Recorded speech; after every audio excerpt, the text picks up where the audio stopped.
जब एक प्रोफेसर ने सच्चाई का साथ दिया तो यूनिवर्सिटी ने उसे बाहर फेंक दिया। जब उसने कोर्ट का दरवाजा खटखटाया तो जज ने आंखें बंद कर ली। जब उसने हथियार उठाया तो सबने कहा वो मुजरिम है। मगर असली सच कुछ और था। ये कहानी देखने के बाद आप सोचोगे, इंसाफ किसे कहते हैं और ये सिस्टम किसके लिए बना है।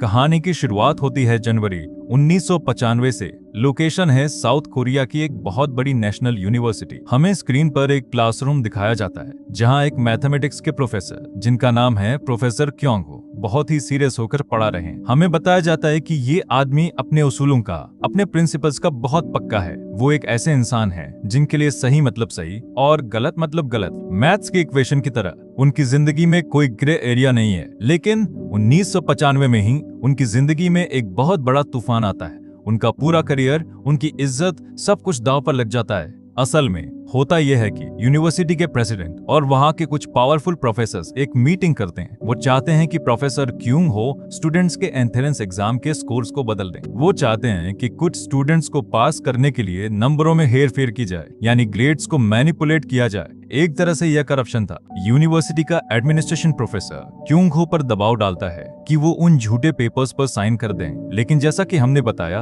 प्रोफेसर एक जिद्दी और ईमानदार आदमी है। वो साफ मना कर देते हैं। वो कहते हैं मैथ्स में गलत जवाब को सही नहीं किया जा सकता। उनकी ये बात यूनिवर्सिटी के मालिकों को चुभ जाती है। उन्हें लगता है कि ये प्रोफेसर उनके सिस्टम को चैलेंज कर रहा है। वो लोग इल्जाम लगाते हैं कि प्रोफेसर क्योंग हो को टीम में काम करना नहीं आता, वो रूल्स तोड़ रहे हैं और माहौल खराब कर रहे हैं। और इसका नतीजा क्या होता है? यूनिवर्सिटी बिना किसी सही प्रोसीजर के यूनिलेटरली उन्हें फायर कर देती है। एक झटके में प्रोफेसर क्योंग हो के पास अब कोई जॉब नहीं है। जिस यूनिवर्सिटी को उन्होंने अपनी जिंदगी के इतने साल दिए, उसने उन्हें दूध में से मक्खी की तरह निकाल फेंका। प्रोफेसर को यह फैसला बहुत अनफेयर लगता है। वो बहुत डिस्टर्ब हो जाते हैं। उन्हें लगता है कि उनके साथ नाइंसाफी हुई है। लेकिन सिस्टम के आगे एक अकेले आदमी की क्या चलती। आखिरकार हार मानकर नहीं, बल्कि सिस्टम से तंग आकर वो साउथ कोरिया छोड़ने का फैसला करते हैं। वो अपनी फैमिली के साथ यूनाइटेड स्टेट्स चले जाते हैं और वहां एक दूसरी यूनिवर्सिटी में पढ़ाना शुरू कर देते हैं। एक ऐसा आदमी जिसने सब कुछ खो दिया लेकिन अपनी ईमानदारी से समझौता नहीं किया। साल बीतते जाते हैं, समय का पहिया घूमता है और अब साल आ चुका है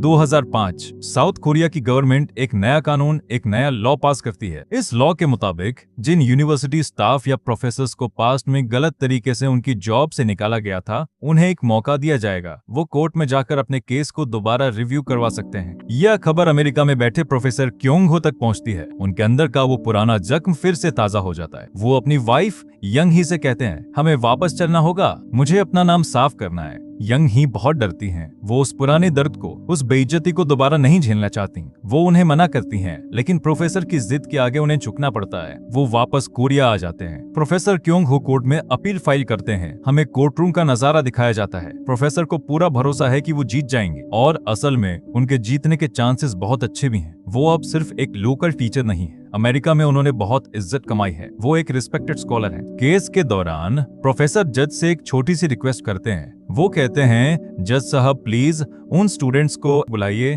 जिनके मार्क्स बदलने के लिए मुझे कहा गया था। यह एक बहुत लॉजिकल डिमांड थी, लेकिन जज, जिनका नाम जज बोंगजू है, वो बिना किसी सॉलिड रीजन के इस रिक्वेस्ट को रिजेक्ट कर देते हैं। जज बोंगजू सिर्फ यूनिवर्सिटी के दिए हुए रिटेन स्टेटमेंट को पढ़ते हैं और उसी के बेस पर फैसला सुना देते हैं। फैसला आता है कि प्रोफेसर क्योंग हो इनकॉम्पिटेंट हैं, यानी वो पढ़ाने के लायक नहीं है। एक बार फिर भरी अदालत में उन्हें बेइज्जत किया जाता है। उनकी जॉब वापस पाने की, अपनी इज्जत वापस पाने की आखिरी उम्मीद भी टूट जाती है। प्रोफेसर कोर्टरूम से बाहर निकलते हैं। उनका चेहरा गुस्से से लाल है। वो सिस्टम से, इन जजों से और इस करप्शन से बुरी तरह थक चुके हैं। उन्हें समझ आ जाता है कि सीधी उंगली से घी नहीं निकलने वाला और यहीं पर वो एक ऐसा फैसला लेते हैं जो पूरे देश को हिलाकर रख देता है। तारीख है 15 जनवरी 2007। हमें एक अपार्टमेंट बिल्डिंग की सीढ़ियां दिखाई जाती हैं। वहां अंधेरा है, माहौल बहुत टेंस है। प्रोफेसर क्योंग हो वहां सीढ़ियों के कोने में खड़े हैं। उनके हाथ में एक ऑटोमेटिक क्रॉसबो है। जी हाँ, एक तीर कमान जैसा मॉडर्न हथियार। वो चुपचाप वहां खड़े होकर किसी का इंतजार कर रहे हैं। तभी लिफ्ट का दरवाजा खुलता है और वहां जज बोंगजू आते हैं, वही जज जिन्होंने उनके खिलाफ फैसला सुनाया था। प्रोफेसर क्योंग हो उन्हें डराने के लिए आगे बढ़ते हैं। वो चाहते हैं कि जज अपनी गलती माने और उनसे माफी मांगे। दोनों के बीच कहासुनी होती है, हाथापाई शुरू हो जाती है। तुमने गलत फैसला दिया, प्रोफेसर चिल्लाते हैं। इसी छीना झपटी में एक तीर चल जाता है। जज बोंगजू चिल्लाते हैं,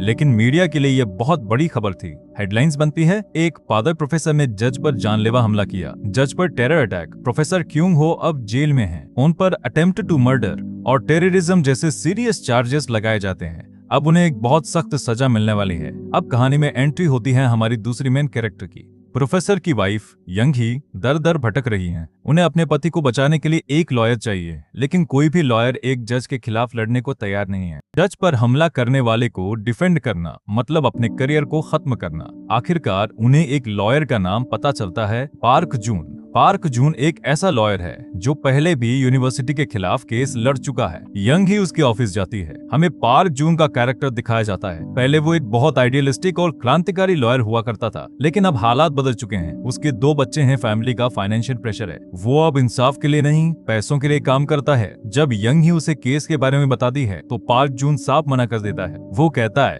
सॉरी मैम, इस केस में ना तो पैसा है और ना ही जीतने की कोई उम्मीद। आपका पति तो नेशनल विलेन बन चुका है। यंग ही बहुत मिन्नतें करती है, लेकिन पार्क जून नहीं मानता। लेकिन पार्क जून का मैनेजर, जिसका नाम ली है, उसे समझाता है। ली कहता है, सर सोचिए, इस केस पर पूरे देश की मीडिया की नजर है। अगर हम यह केस लड़ते हैं तो चाहे हम हारें या जीतें, आपका नाम हर अखबार में होगा, फ्री पब्लिसिटी मिलेगी। पार्क जून को यह बात थोड़ी जमती है, लेकिन फिर भी वो रिस्क नहीं लेना चाहता। अगले दिन पार्क जून कोर्ट हाउस जाता है। उसे एक छोटा सा फ्रॉड केस मिला है। इत्तेफाक से उस केस का जज पार्क जून का पुराना स्कूल फ्रेंड है। पार्क जून बहुत खुश है। उसे लगता है केस आसानी से जीत जाऊंगा और पैसे भी मिल चुके हैं एडवांस में। वो वहां से निकलने ही वाला होता है कि तभी उसे कॉरिडोर में यंग ही दिखाई देती है। पार्क जून उसे इग्नोर करने की कोशिश करता है, अपना मुंह छुपाता है, लेकिन उसके जमीर में कहीं न कहीं कुछ चुभता है। वो मुड़ता है और उस कोर्ट रूम के अंदर चला जाता है जहां प्रोफेसर क्योंग हो की हियरिंग चल रही है। यह 7वीं हियरिंग थी। पार्क जून गैलरी में चुपचाप बैठ जाता है। अंदर का नजारा देखकर वो हैरान रह जाता है। जज बोंगजू, जो इस केस के विक्टिम हैं, वो विटनेस बॉक्स में खड़े हैं। जज बोंगजू गवाही दे रहे हैं। बोंगजू कहते हैं, उस रात प्रोफेसर ने मुझ पर तीर चलाया। तीर मेरी दाईं तरफ पेट में लगा।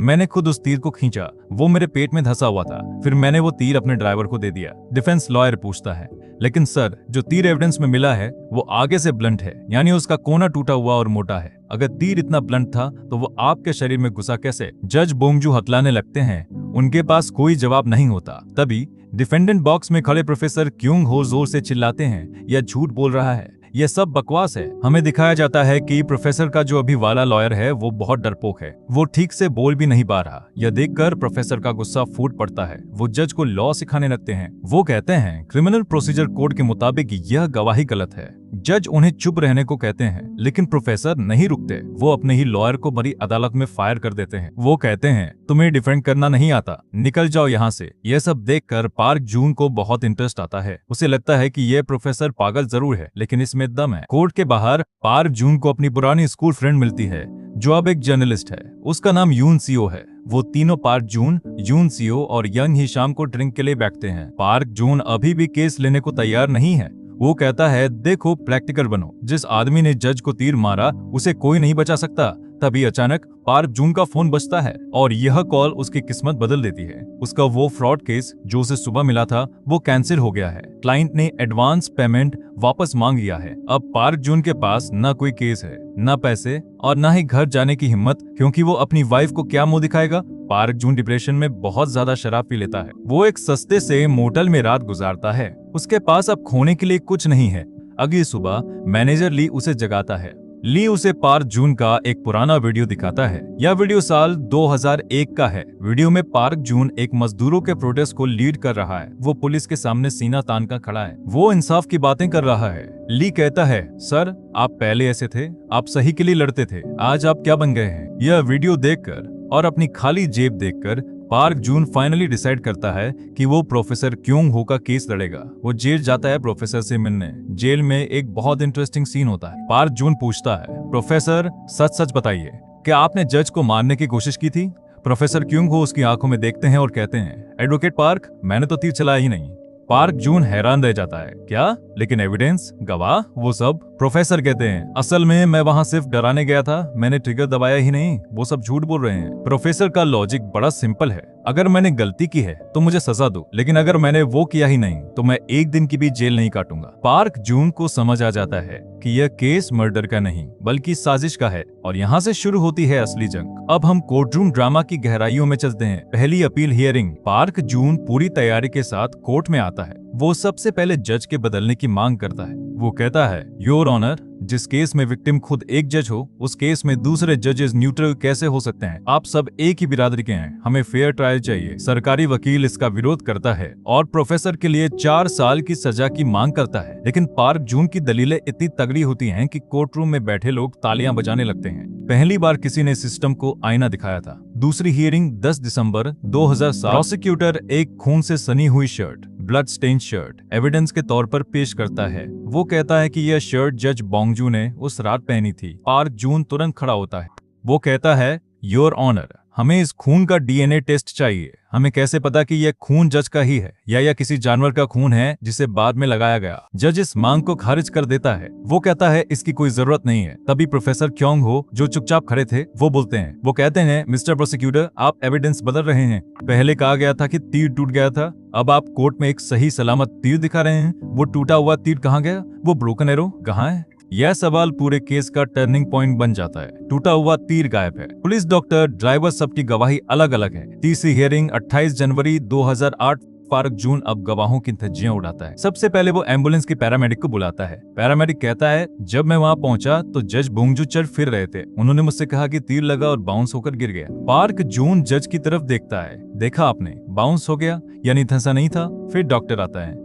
डॉक्टर ने रिपोर्ट में लिखा था कि घाव 2 सेंटीमीटर गहरा है, जबकि पैरामेडिक ने लिखा था 0.5 सेंटीमीटर। डॉक्टर के पास इस अंतर का कोई जवाब नहीं होता। फिर पुलिस ऑफिसर आता है। पार्क जून पूछता है, आपने वहाँ कितने तीर उठाए? ऑफिसर कहता है, मैंने 3 सही तीर उठाए। पार्क जून कहता है, लेकिन ड्राइवर ने कहा था कि एक तीर टूटा हुआ था, या आपने टूटा हुआ तीर उठाया? ऑफिसर कहता है, नहीं। पार्क जून जूरी की तरफ मुड़ता है और कहता है, लेडीज एंड जेंटलमैन, टूटा हुआ तीर गायब है क्योंकि वो तीर साबित कर देता कि जज झूठ बोल रहे हैं। पुलिस ने एविडेंस छुपाया है। यह सुनकर प्रोफेसर क्योंग हो गुस्से से आग बबूला हो जाते हैं। वो प्रोसिक्यूटर पर चिल्लाते हैं, तुमने एविडेंस मैनिपुलेट किया है, शर्म आनी चाहिए तुम्हें। जज उन्हें शांत रहने को कहता है, लेकिन प्रोफेसर कहते हैं, अगर ये कोर्ट सच नहीं देख सकता तो यह कोर्ट अंधा है। प्रोफेसर जज के सामने लॉ की धाराएं पढ़ने लगते हैं। आर्टिकल 152 के तहत झूठी गवाही देना जुर्म है। जज को गुस्सा आ जाता है। वो हियरिंग बंद कर देता है। कोर्ट के बाहर जर्नलिस्ट यून सीओ ये सब देख रही है। वो इस पूरी कहानी को अपने अखबार में छापती है। आर्टिकल का टाइटल होता है, the mystery of the broken arrow. यह खबर पूरे साउथ कोरिया में आग की तरह फैल जाती है। लोग सड़कों पर उतर आते हैं। हजारों लोग कोर्ट के बाहर जमा हो जाते हैं। उनके हाथों में बैनर हैं, प्रोफेसर क्योंग हो को रिहा करो, जजों की तानाशाही नहीं चलेगी। प्रोफेसर अब एक आम कैदी नहीं बल्कि एक हीरो बन चुके हैं। पब्लिक प्रेशर इतना बढ़ जाता है कि पुराने जज को रिजाइन करना पड़ता है। लोगों को लगता है चलो अब जीत पक्की है, लेकिन सिस्टम इतनी आसानी से नहीं हारता। कोर्ट एक नया जज नियुक्त करता है। इस नए जज का नाम है जज शिन और वकीलों की दुनिया में जज शिन को जल्लाद कहा जाता है। वो बहुत रूथलेस हैं और सिस्टम के बहुत वफादार हैं। 25 फरवरी 2008 को जज शिन पहली बार कुर्सी पर बैठते हैं। बैठते ही वो ऐलान करते हैं, इस कोर्ट में अब कोई ब्लड टेस्ट नहीं होगा, कोई एक्स्ट्रा गवाह नहीं बुलाया जाएगा और कोई रिकॉर्डिंग नहीं होगी।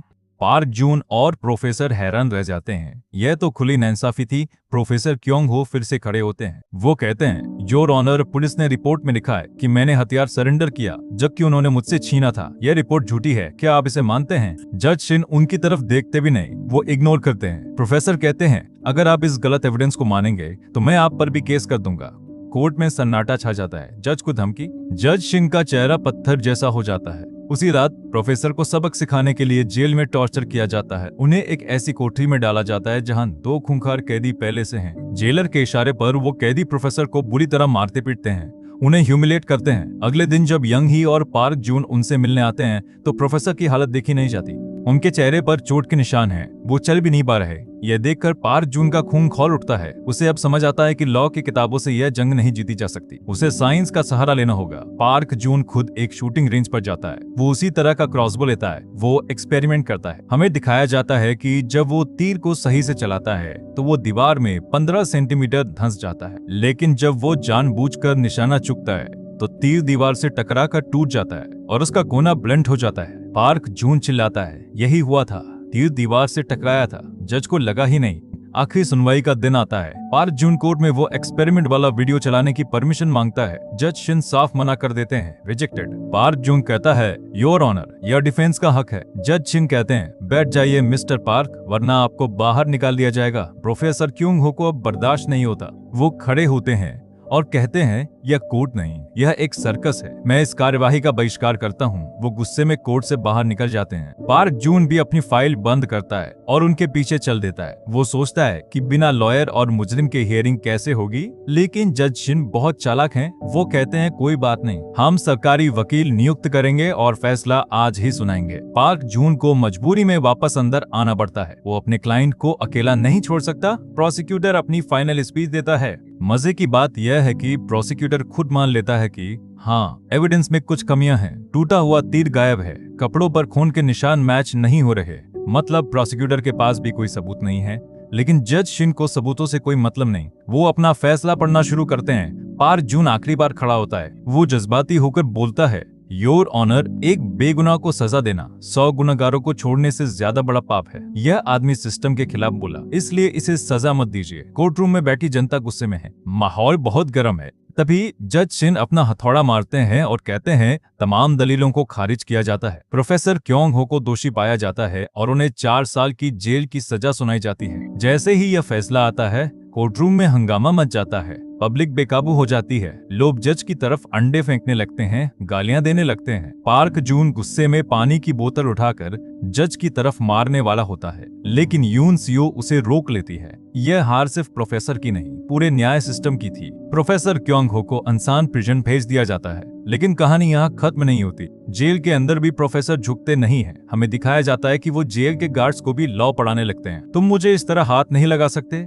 यह आर्टिकल 12 का उल्लंघन है, वो गार्ड से कहते हैं। धीरे धीरे जेल के गार्ड्स भी उनसे डरने लगते हैं और उनकी इज्जत करने लगते हैं। वो जेल के अंदर रहकर दूसरे कैदियों को उनके हक के लिए लड़ना सिखाते हैं। पूरे 4 साल की सजा काटने के बाद प्रोफेसर रिहा होते हैं। जब वो जेल से बाहर आते हैं तो उनका सिर आज भी ऊपर है, वो आज भी टूटे नहीं है। अनबाउंड का मतलब ही यही है, जो झुका नहीं। आज भी प्रोफेसर क्योंग हो सोशल एक्टिविस्ट हैं। वो मजदूरों और गरीबों के लिए लड़ते हैं। तो दोस्तों, यह थी फिल्म अनबाउंड की कहानी। यह फिल्म हमें सिखाती है कि सच बोलना आसान नहीं है, इसकी बहुत बड़ी कीमत चुकानी पड़ती है। लेकिन अगर हम सच के लिए लड़ना छोड़ देंगे तो यह दुनिया रहने लायक नहीं बचेगी। इसी के साथ फिल्म की कहानी खत्म हो जाती है। अगर यह वीडियो आपको अच्छी लगी हो और मेरी मेहनत पसंद आई हो तो हमारे चैनल को सब्सक्राइब और वीडियो को लाइक जरूर कीजिएगा। कमेंट में बताइए कि आपको प्रोफेसर का कैरेक्टर कैसा लगा।